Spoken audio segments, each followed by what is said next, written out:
Assalomu assalom. Tuman axborot kutubxona markazida bilasizmi? A'zo bo'lgansiz. Qaysi kitoblarni o'qigansiz? Mehnat qancha yozuman ijod yoki Sizni doimiy kutubxonamizga kutib qolamiz. Vaqtdan foydalanishingiz.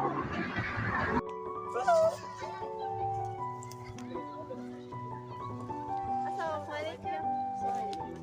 Yaxshimisizlar? Yaxshi, rahmat. Sizlar so'nggi o'qigan asarlaring haqida savol bermoqchiman. So'nggi o'qigan asarlaring qaysi? O'tkir Hoshimovning Umr savdosidagi kitoblar chiqdi. Ushbu kitob nima haqida yozilgan ekan? Umrdagi voqealar barchasi namoyon bo'lgan ekan. O'tkir Hoshimovning yana ishlari, onalar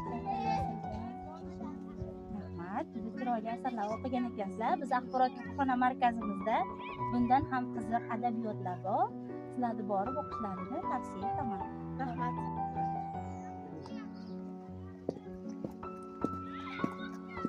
Assalomu alaykum. Alaykum assalom.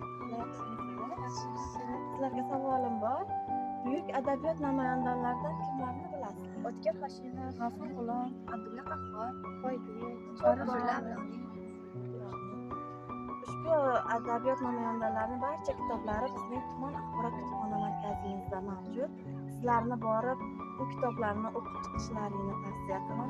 Kutubxonamizga kutib qolamiz. Rahmat.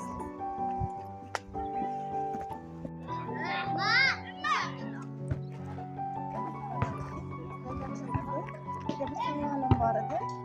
Yoshlar o'rtasida kitob mutolaasi kamligiga nima sabab deb o'ylaysiz? Fikrimcha, kitob o'qishda pasayib ketganiga sabab eng avvalo ota-ona bolani qiziqtira olmayapti va o'zi qiziqmayapti. Kitob o'qishga, bilim olish faqat kitobda ekanligiga ko'proq e'tibor beryapti va texnik kompyuterga, telefonga berilib ketgani sababi bo'lyapti va shu natijasida ota-ona ham, farzandlar ham stress qolyapti.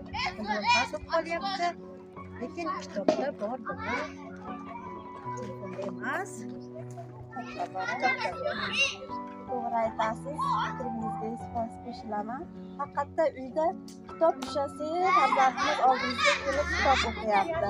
Telefon ushlasangiz, telefoningizni beringizda telefon ushlashga harakat qilyapti. Javobingiz uchun rahmat. Sizlar sog' bo'lasiz. sog' bo'linglar, sizlar bilan rahmat. Ben Ölbeş, yine şunlara maneratki.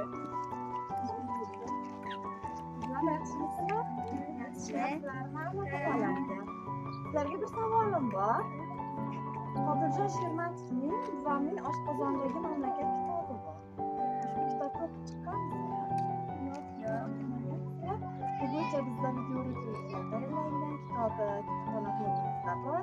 Sizlarni borib ushbu Qodirjon Shermatovning "Buvamning oshqozondagi mamlakat" kitobidan o'qishlarini tavsiya qilaman. Bizning kutubxonamizga boring.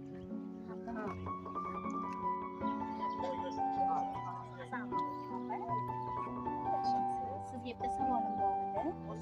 Adabiyoti bor erning ruhi baquvvat bo'ladi deyishadi. Bunga siz qanday qaraysiz?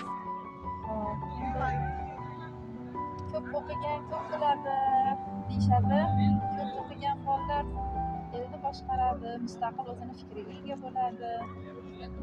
Shu maqsadda hozir men yoshlarni ko'proq internetga emas, kitobga oshno bo'lishlarini xohlayman, buni tavsiya qilaman.